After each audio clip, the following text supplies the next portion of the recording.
Nahulihan ng baril ang isang 15 taong gulang na estudyante ng Don Serviliano Platoon Memorial High School sa Tinambak, Camarines Sur sa loob mismo ng kanilang paaralan.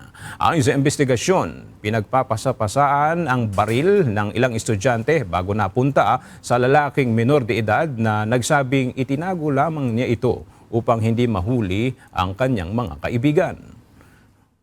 Yung registered owner po ng baril na lumabas na rin po doon sa firearm verification. So, according po sa result, yung may-ari ng baril ay merong registered sa Misamis Occidental, yung may-ari.